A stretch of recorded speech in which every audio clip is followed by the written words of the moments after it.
No contexto do conflito contínuo entre Israel e o Irão, a comunidade internacional está preocupada com outra tendência perigosa: a criação de uma nova parceria estratégica entre Teherã e Moscovo. O que há alguns anos parecia uma aproximação tática temporária transformou-se numa aliança em grande escala com a intenção clara de entrar em guerra. Os acontecimentos no Médio Oriente em 2025 confirmam isso. Tudo começou quando a Rússia se pronunciou numa reunião de emergência do Conselho de Segurança da ONU, onde apoiou abertamente o direito legítimo do Irão à autodefesa. Após essa declaração, começou uma série de acontecimentos que levaram a uma escalada radical. Em seguida, houve uma reviravolta inesperada. O Kremlin autorizou o Irã a adquirir o complexo de mísseis balísticos Oreshnik, que foi utilizado na guerra da Ucrânia em 2024. Em última análise, esta decisão marcou o início de uma nova era de alianças militares no Médio Oriente. A Rússia usa o Irã para demonstrar seu poder e presença política em um contexto de declínio da influência dos ex-socios na região. O Irã permaneceu o único aliado real de Moscovo no sul da Eurásia após a queda do regime na Síria e a retirada das tropas russas de Tartus. O Kremlin pretende manter este último importante momento estratégico. Essa ajuda foi bem recebida em Teherã. A participação da Rússia dá ao Irã não só proteção política, mas também acesso a armamento moderno, tecnologia e logística. Em condições de sanções econômicas e isolamento internacional, qualquer reforço militar tem o potencial de alterar o equilíbrio de forças. A confiança entre as duas capitais é demonstrada por exercícios conjuntos, troca de informações de inteligência e, principalmente, pela transferência de mísseis balísticos de alta velocidade. É importante notar que a escolha das armas não foi aleatória. No Ocidente, o míssil Oreshnik, comparado ao DF-17 chinês, tem várias características que o tornam praticamente invulnerável à maioria dos sistemas de defesa antiaérea existentes. Até recentemente, o Irã dependia apenas de desenvolvimentos próprios, como o Fateh-2 ou o Khaibar-Shikan, mas agora tem algo capaz de paralisar completamente a defesa de Israel. É claro que Moscovo não reconhece oficialmente o fornecimento de mísseis. No entanto, muitas fugas, publicações em canais do Telegram, imagens de satélite e comunicações de rádio interceptadas contradizem isso. Analistas israelenses afirmam ter visto atividades estranhas na fronteira do Irã com a Armênia, possivelmente relacionadas ao transporte de mísseis. Além disso, nas últimas semanas, foram observados voos de carga entre aeródromos militares do Irã e da Rússia. Enquanto isso, Israel enfrenta uma situação diplomática complexa. Por um lado, Tel Aviv não pode negar que Moscovo está a contribuir para a escalada do conflito. No entanto, não pode acusar diretamente o Kremlin, pois não corre o risco de entrar em conflito com uma potência nuclear. Os russos também estão cautelosos, temendo um conflito direto com a Rússia através de um terceiro país. Isso criou uma situação única em que Moscovo, apoiada pelo Irã, está a jogar uma partida geopolítica contra o Ocidente, fortalecendo as suas posições perante a China, a Turquia e os países árabes. Ao mesmo tempo, Teherã demonstra que as suas capacidades vão além da retórica, usando mísseis de longo alcance e alta velocidade para pressionar. A aliança entre a Rússia e o Irã não é uma coincidência. É uma aliança baseada na necessidade mútua.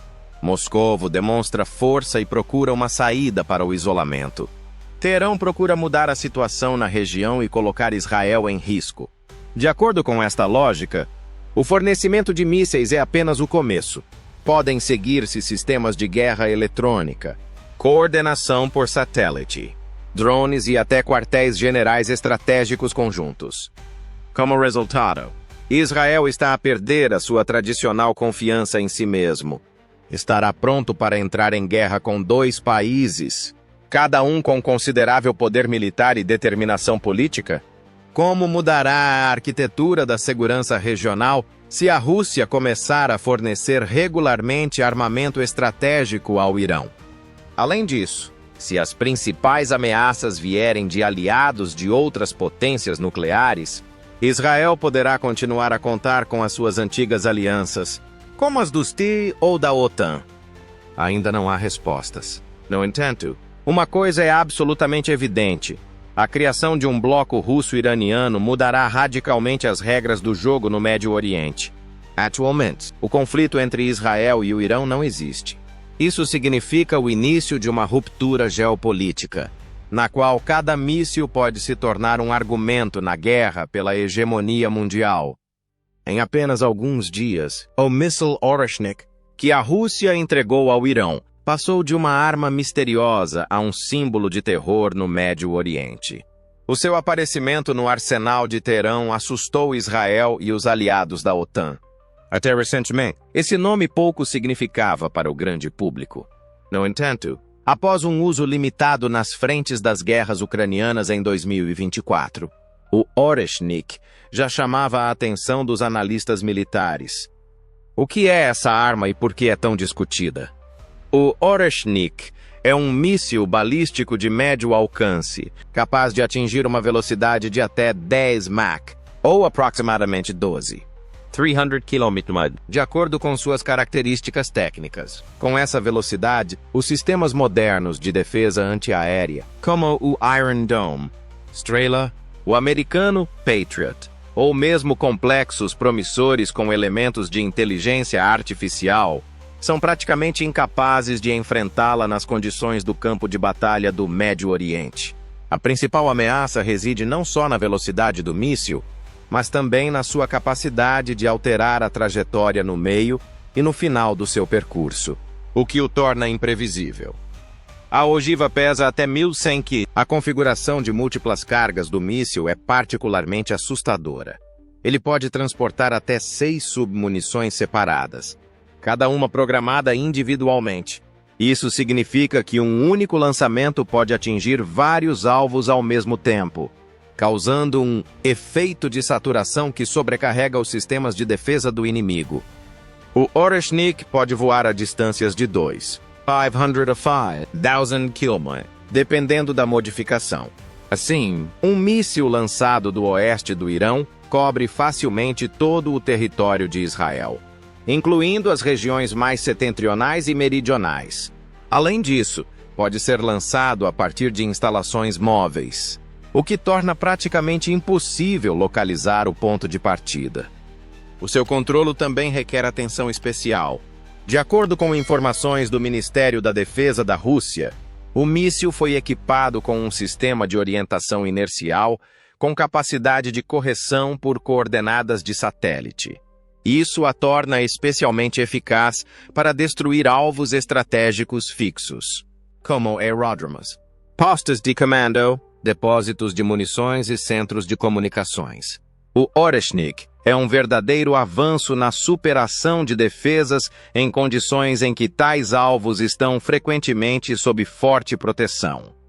Segundo dados preliminares, foi este míssil que atingiu um alvo perto de Tel Aviv, provocando uma forte explosão e um incêndio que não pôde ser extinto durante várias horas.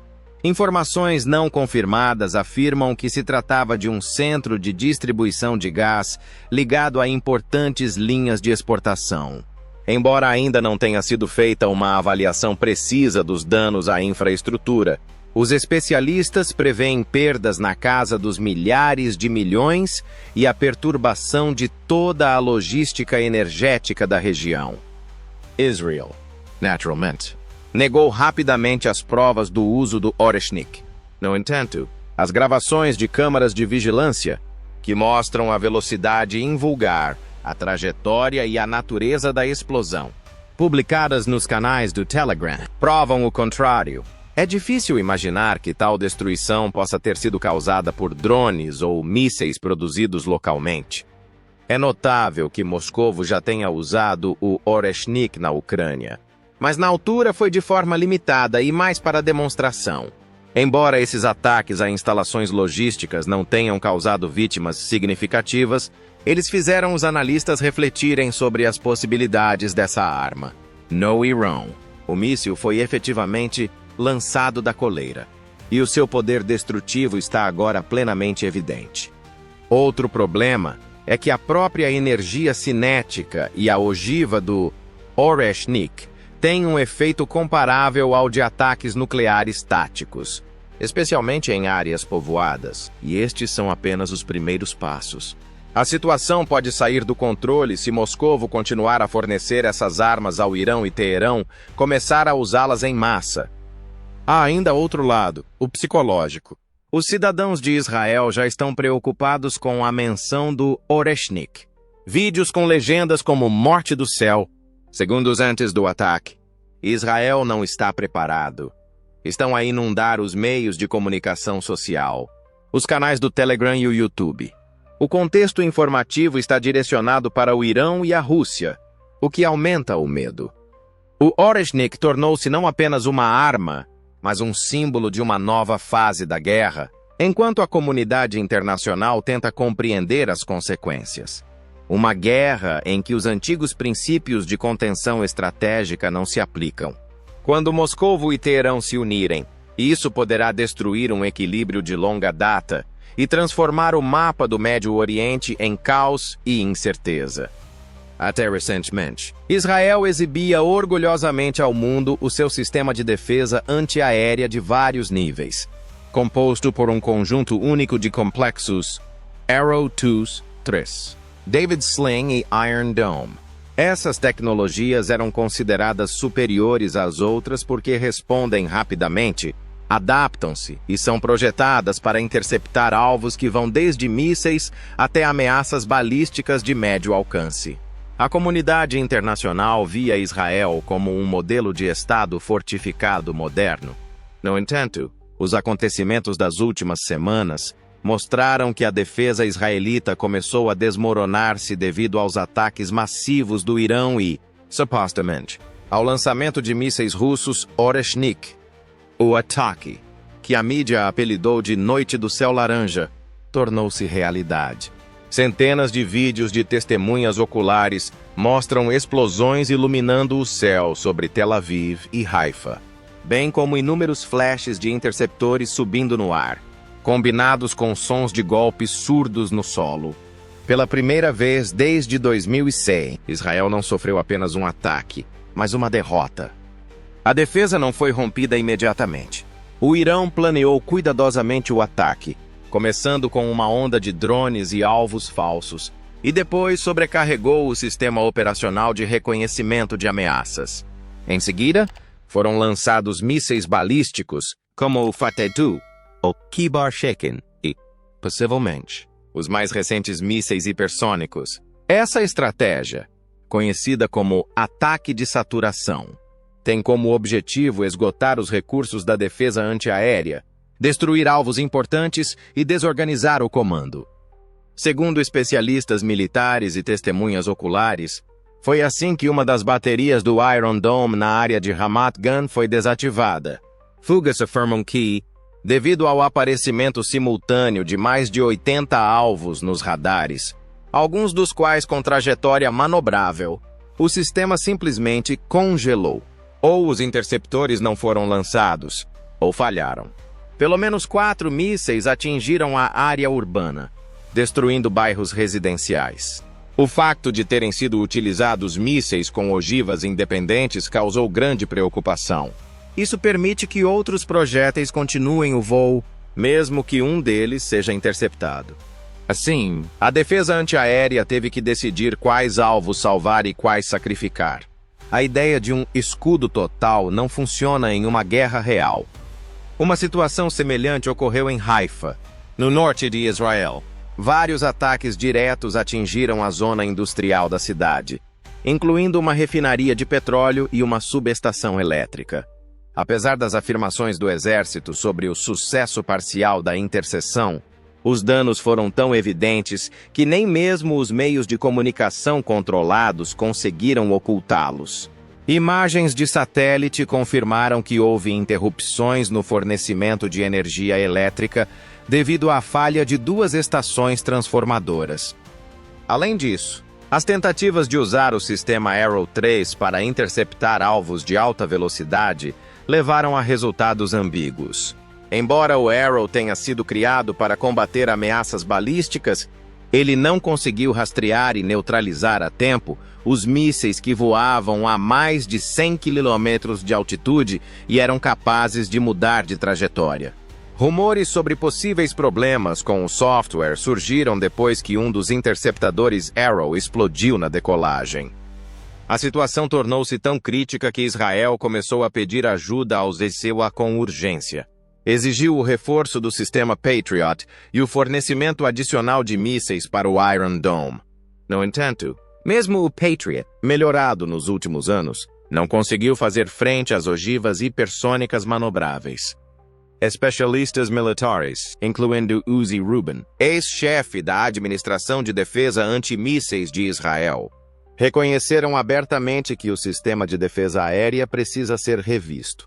Ele enfatizou que o conceito atual de defesa foi desenvolvido da mesma forma que nas guerras anteriores, com o uso de Qassams e mísseis individuais do Líbano.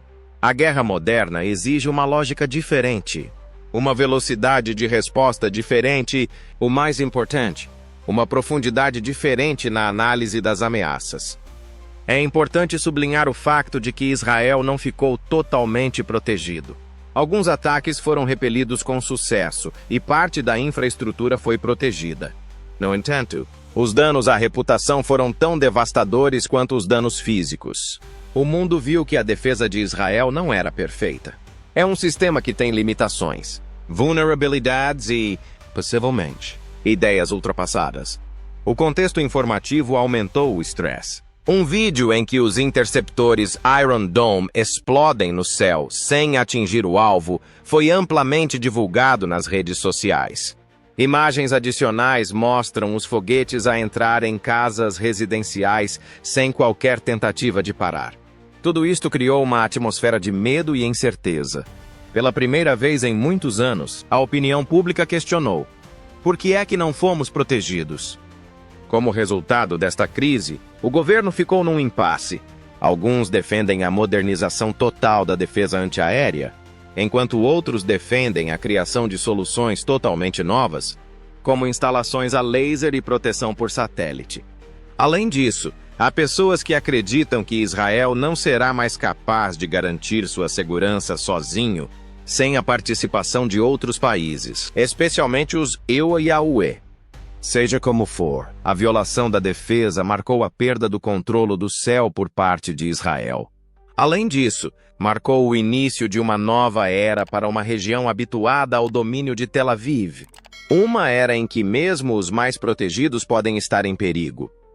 Nos casos em que os mísseis atingem o céu e os sistemas de defesa antimísseis não funcionam, toda a fúria da guerra é direcionada para o que se chama de vida civil. Foi exatamente isso que aconteceu em Israel após vários ataques de grande magnitude, nos quais, segundo especialistas, participaram mísseis russos, Oreshnik, e mísseis balísticos iranianos. A infraestrutura militar, bem como os centros energéticos, de transporte e de serviços públicos que garantem a vida nas cidades, foram atingidos. O primeiro a ser atingido foi o subúrbio sul de Tel Aviv. Os serviços de emergência israelenses informaram que um míssil atingiu a área de uma estação de distribuição de gás. A explosão e uma enorme coluna de fumo foram registradas por câmaras de vigilância. Segundo dados preliminares, pelo menos 9 pessoas morreram e outras 40 ficaram feridas, incluindo queimaduras e traumatismos cranianos. A evacuação durou mais de 6 horas e, devido às explosões secundárias que se seguiram, os bombeiros tiveram dificuldade em chegar ao local do incêndio. O cinturão industrial de Haifa também foi atingido. Nessa área, os foguetes atingiram um depósito de petróleo e um módulo transformador. A onda de choque destruiu janelas de casas a vários quilômetros de distância. Apesar da participação de uma brigada de engenheiros do exército, os incêndios continuaram durante 2 dias. Os ecologistas alertaram que a emissão de substâncias tóxicas para a atmosfera, como benzeno e gás sulfuroso, pode ameaçar a vida de dezenas de milhares de pessoas. A tragédia na cidade de Tamra, predominantemente árabe, merece atenção especial. Nesse local, um foguete atingiu um bairro residencial e destruiu um prédio de 2 andares onde moravam 3 famílias. O incidente causou a morte de uma mulher e 2 crianças, e outras 13 pessoas foram hospitalizadas. Os cidadãos de origem árabe em Israel ficaram indignados com este ataque e questionam cada vez mais por que razão as suas zonas não receberam proteção. Muitos acusaram o estado de distribuição desigual dos sistemas de defesa antiaérea, salientando que o número de interseções foi significativamente maior nas zonas judaicas. A visão geral da destruição é impressionante. Em 72 horas, foram registrados mais de 180 impactos diretos em alvos civis. Centenas de casas ficaram destruídas. Mês de 200 pessoas foram evacuadas apenas em Tel Aviv e outras 700 em Ramat Gan. O sistema de saúde está sobrecarregado. Os maiores hospitais estão a utilizar tendas de campanha com sangue para transfusões provenientes de áreas vizinhas. Os médicos trabalham 24 horas por dia, sem conseguir lidar com o fluxo de pacientes. Os ataques causaram não só danos físicos, mas também danos à economia. Após um foguete atingir a área da pista de aterragem, o aeroporto Ben Gurion foi fechado por tempo indeterminado. Milhares de turistas não podem partir ou regressar devido a isso, o que dificultou o transporte aéreo. Centros comerciais, escritórios e escolas fecharam. Estimativas preliminares indicam que a economia israelita perdeu mais de 12 mil milhões de shekels, cerca de 3,2 mil milhões de dólares. O setor energético foi particularmente afetado. Na região de Ashkelon, após um ataque a uma estação transformadora, ocorreram cortes significativos de energia elétrica. Mais de 80 mil residências, incluindo hospitais, ficaram sem luz e passaram a usar geradores de reserva. O governo declarou estado de emergência no setor energético e pediu à população que economize energia. A tensão no país atingiu o limite. Um grande número de pessoas está a deixar as cidades centrais para se deslocar para áreas que ainda não foram alvo de ataques. Hashtags como Israel está order. Não estamos a ser defendidos e fujamos para o norte estão a tornar-se cada vez mais populares nas redes sociais. Cada vez mais pessoas pedem ao governo que explique por que razão a defesa falhou e o que será feito. Neste contexto, o governo mantém a confiança, apesar dos danos significativos. Representantes do Ministério da Defesa afirmam que a situação está sob controle e que os ataques foram inesperados. Mas as consequências foram minimizadas, mas os protestos nas ruas e as críticas da oposição mostram que as pessoas querem ações, não slogans. Organizações humanitárias, como Médicos Sem Fronteiras e a Cruz Vermelha, já começaram a criar centros de assistência. Nas fronteiras com a Jordânia e o Egito, observa-se um aumento no fluxo de refugiados. A ONU apelou urgentemente a ambas as partes do conflito para que criassem corredores humanitários. Mas qualquer acordo continua impossível enquanto os foguetes continuarem a voar. O ataque à infraestrutura de Israel em 2025 foi enorme e devastador. Pela primeira vez na história, o país ficou à beira do colapso funcional. A questão já não é quem será o próximo. A questão é se o país conseguirá sobreviver ao dia seguinte.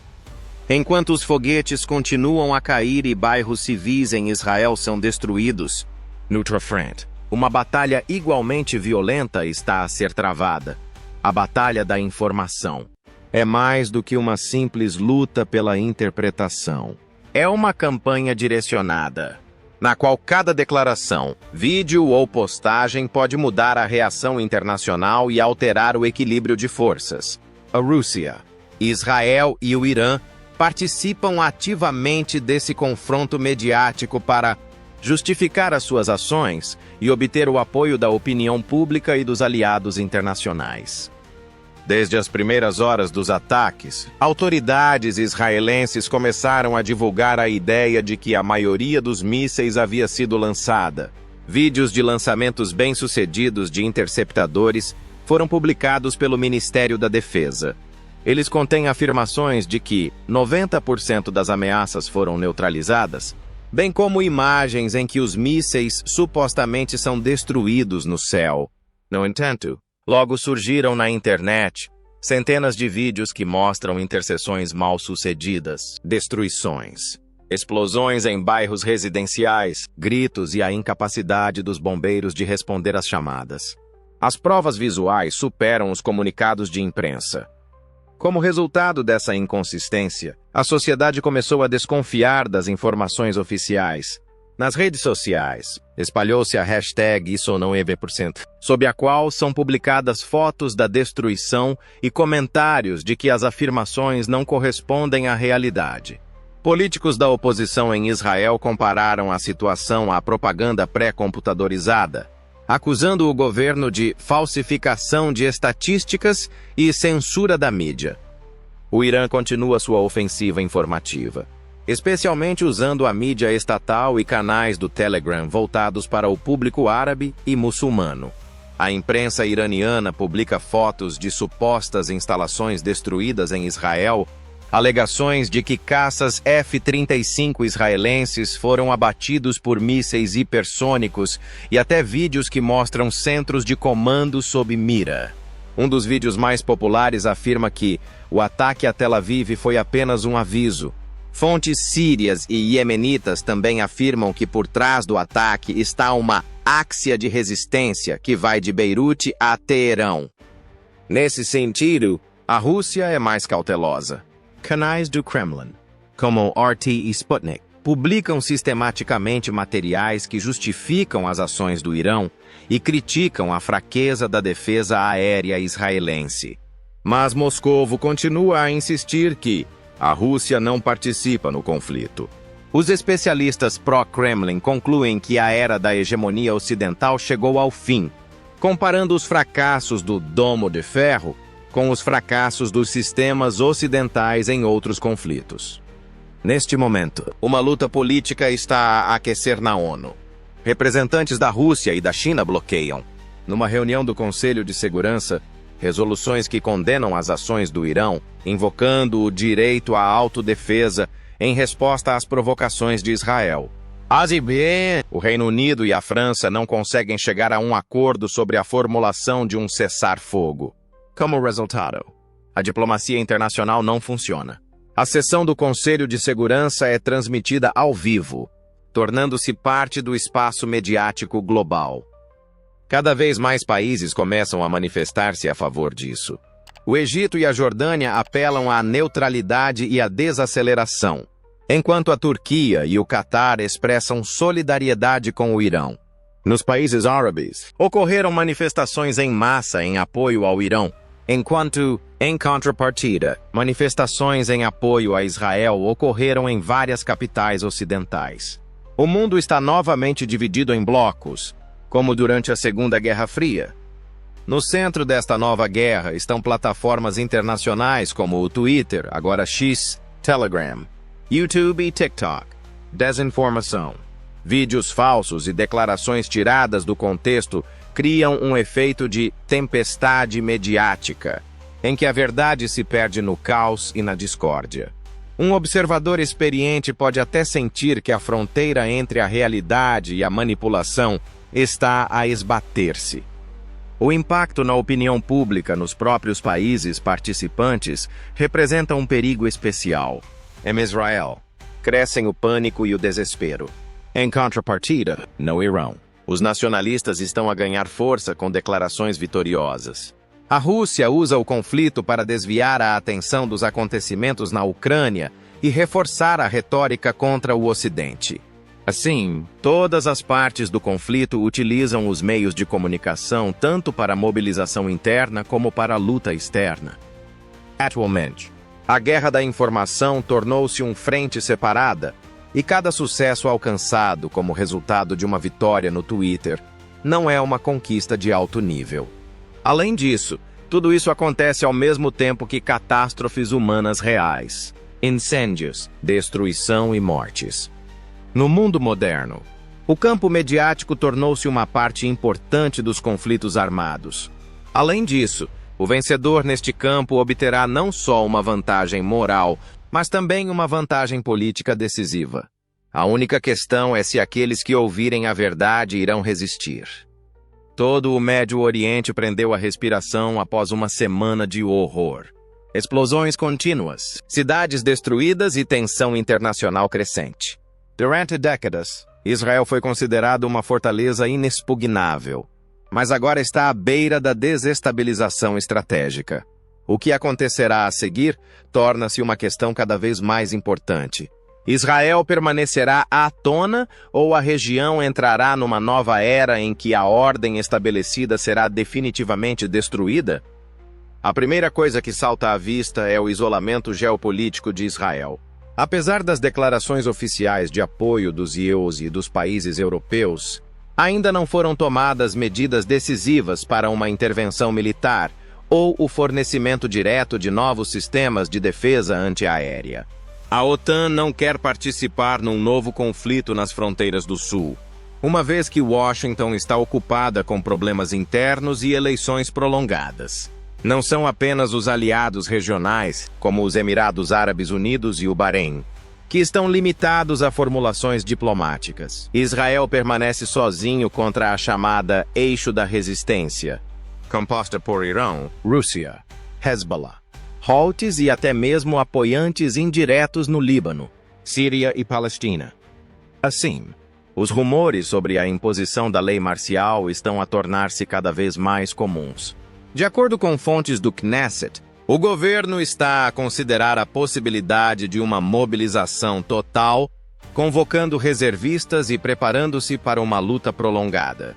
Ataques pontuais já não são tema de conversa. É uma questão de sobrevivência. Mas será isso possível? O Irão e a Rússia demonstraram capacidade de planear ataques utilizando tecnologias modernas, desorientação da defesa antiaérea e pressão psicológica. Israel revelou-se vulnerável física, moral e politicamente, apesar da sua força e experiência. A opinião pública está chocada. Os índices de popularidade do governo caem vertiginosamente. Há pedidos pela renúncia do primeiro-ministro, pela retomada das negociações com a Palestina e até mesmo pela criação de um governo provisório de salvação nacional. Uma nova eixo de influência está se fortalecendo em nível global. Moscovo e Pequim procuram criar um mundo multipolar, no qual os EUA e Israel deixem de ser hegemônias incondicionais.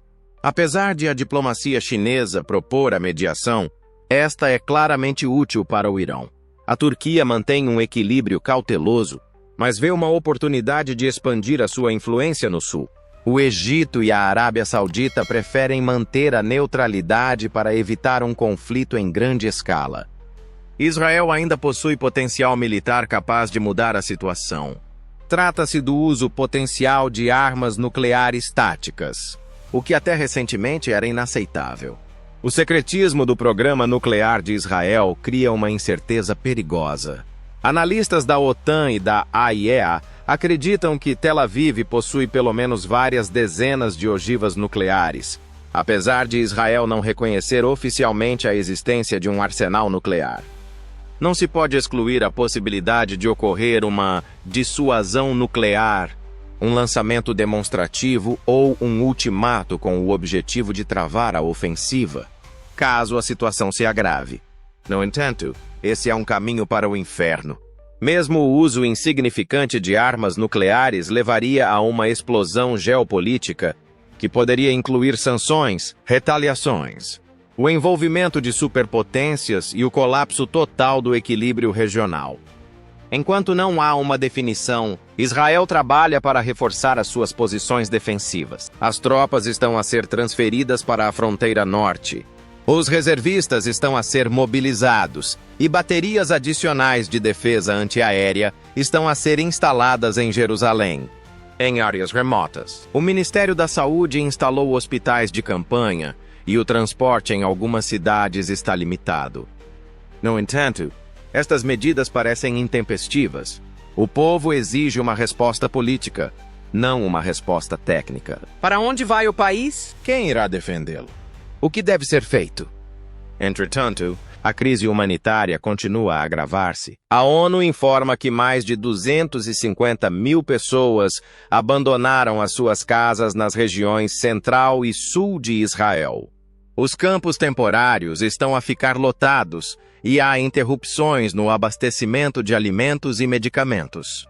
Organizações que trabalham com crianças e mulheres estão a dar o alarme, pois o número de casos de estresse pós-traumático entre adolescentes triplicou. A sociedade está a esgotar-se gradualmente. A economia já está sob pressão devido às sanções e à redução dos investimentos, o que está a levar à recessão. Em uma semana, a Bolsa de Valores de Israel caiu 17%. A moeda do país foi desvalorizada. As principais empresas de tecnologia encerraram as suas atividades.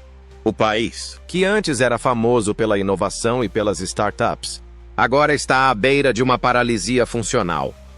Tendo tudo isso em mente, o mundo está de olho em Washington. Os UA vão ceder? O porta-aviões vai para o Mediterrâneo? Ou vão sacrificar um aliado para manter o equilíbrio mundial? Mas a questão mais importante talvez não seja como os Estados Unidos reagirão, mas como Israel reagirá.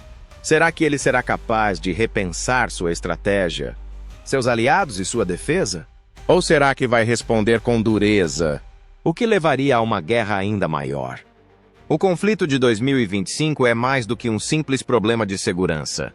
É um desafio para todo o país, um teste de sobrevivência, e é hora de tomar uma decisão.